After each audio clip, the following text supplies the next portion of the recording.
ओम शांति। सारी दुनिया जो काम चिता पर जल रही है, संगम युग पर बेहद का बाप आकर ज्ञान वर्षा कर उस तपत को बुझाकर इस सृष्टि को शीतल बनाते हैं। तो आइए रिवाइज करते हैं आज के 13 जून 2026 के मधुर महावाक्यों को। कौन सी तपत सारी दुनिया को जला रही है? काम विकार की तपत। ज्ञान वर्षा होने से क्या होता है?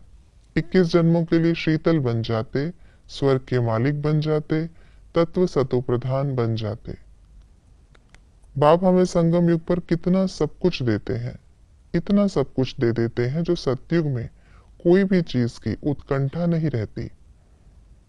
शीतलता का असर कितना समय रहता है? 21 जन्म। कलयुग को पतित क्यों कहा जाता है? क्योंकि सब विकारी हैं। इस नॉलेज को कौन समझेंगे? केवल भारतवासी। ब्राह्मण कौन बनेंगे? जिन्होंने 84 जन्म लिए हैं, जो सतयुग त्रेता में आने वाले हैं। इस पढ़ाई से क्या प्राप्ति होती है? भारी इनकम होती, आधा कल्प के लिए तकदीर बन जाती। इस जन्म में हम कैसे कर्म सीखते हैं? इस जन्म में हम ऐसे कर्म सीखते हैं जो भविष्य 21 जन्म के लिए राज्य करेंगे। बाप के मिलने से हम क्या बन जाते? कौरव से पांडव। माया चांस कब लेती है? जब संकल्प से, बुद्धि से, स्थूल कर्मणा से फ्री रहते हैं। माया जीत विजयी बनने की युक्ति क्या है? स्वयं ही टीचर बन बुद्धि को बिजी रखने का डेली प्रोग्राम बनाओ।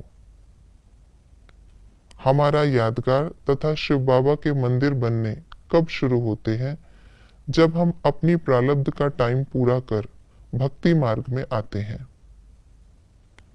माया समीप कब नहीं आ सकती? जब निश्चय और फलक से कहेंगे बाबा मेरे साथ है। बाप दादा क्या देखना चाहते हैं? सभी बच्चों के चलन और चेहरे में, बोल व कर्म में सरलता और मधुरता। शिव बाबा संगम युग में आकर क्या करते हैं? रिफ्रेश करते, राजयोग सिखाते, गाइड बन ले जाते, बच्चों की सेवा करते, दुख से लिबरेट करते, राजधानी स्थापन करते, वैकुंठ की सौगात लाते, ब्राह्मण धर्म स्थापन करते, ज्ञान वर्षा से शीतल बनाते, देवी देवता पद प्राप्त कराते, पतितों को पढ़ाकर पावन बनाते, अविनाशी ज्ञान रत्नों से झोली भरते। आज की मुरली के अनुसार सतयुग और कलयुग का कॉन्ट्रास्ट इस प्रकार है।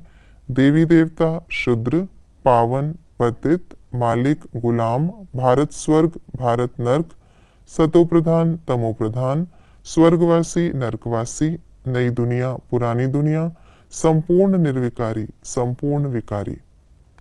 आज की मुरली के अनुसार कॉन्ट्रास्ट की बातें इस प्रकार हैं। मनुष्यों का है अल्पकाल के मर्तबे का नशा, हमारा है रूहानी नशा। काम अग्नि में जलने से काले हो जाते, ज्ञान वर्षा होने से शीतल बन जाते। लौकिक बाप से अल्पकाल क्षण भंगुर का वर्षा मिलता, बेहद के बाप से 21 जन्म का वर्षा मिलता। हमें किन बातों की धारणा करनी है? कभी नहीं मुरझाना, बाप समान निरहंकारी बनना, रूहानी पढ़ाई के नशे में रहना, अपनी झोली ज्ञान रत्नों से भरना, संपूर्ण निर्विकारी बन देवता पद पाना, पोजीशन आदि का अहंकार नहीं रखना, सरकमस्टांस होते भी अपने गुण इमर्ज रखना, सबको बाप दादा समान गुण कर्तव्य बोल संकल्प अनुभव कराना। ये थी आज की मुरली की विशेष बातें। बेहद का बाप हमारी झोली ज्ञान रत्नों से भर रहे हैं, तो सदा इन रत्नों से झोली भरते हुए इस पढ़ाई को पढ़ते हुए नशे में रहना है।